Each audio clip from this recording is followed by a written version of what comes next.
Okay, welcome back.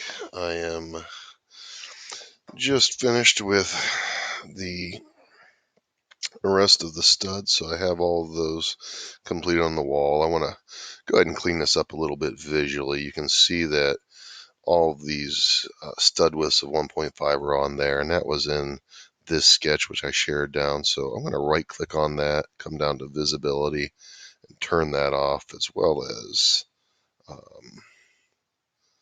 let's see, I believe this sketch right there has the rest of it. I'll turn off the visibility on that. So it makes it look pretty good. You can see the original drawing is looking like this. And now my drawing, when I look at the front view, looks quite a bit like that. So looks like I'm in pretty good shape. Now I'm going to add the top plate that runs the entire width of the wall. So now I'm going to put the plate that goes above. It would be marked and corresponding with the bottom plate here. Lots of ways to draw this on there. Let's see. Just to mix it up here, I'm going to sketch it on this plane here. And what I'm going to do is I'm going to put a rectangle that lines up with right there, that corner. And then I'm going to come down here and line it up with, I have to get away a little bit here, but 192 inches, tab 1.5, 1.5, and I'll hit enter, and you can see I drew that on there.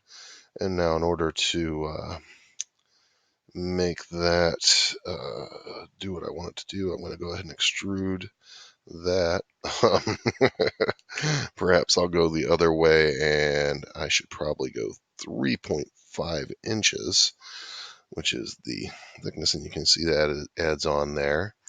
And then on top of that, there's going to run another plate, but that plate doesn't run the full length. There's I'll go ahead and start a rectangle here like this. It seems a little bit strange, but it is cut 3.5 inches in from the end, and that will take the top plate of the other wall here after a bit, and that's what locks walls together. So right here to there, I probably should have drew it a little nicer up front, but I didn't. That's also going to 3.5, and that'll stretch me down quite a bit. I'll hit a finish sketch, and then I'm going to extrude that upwards 1.5 inches. Again, comfortable with the actual size of the lumber. One thing I should have done there, obviously, is I should have created that last one as a new solid. So I'll have to go back and extrude that again and hit new solid, hit OK, and you can see it looks like a separate piece of lumber. So therein lies what I was after doing. Matches up very nicely with my drawing here.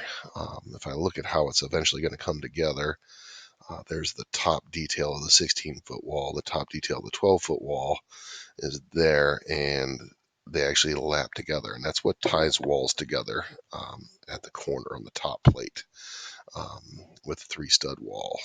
So I'll pan out and take a look, and that is a properly modeled wall as far as I know it. I'm sure one of you might catch a mistake, and if you do, please make me aware and I'll fix it. Thank you. I'll sign on with another video here on how to scale it and then produce it as a drawing, and then ultimately produce it as a model.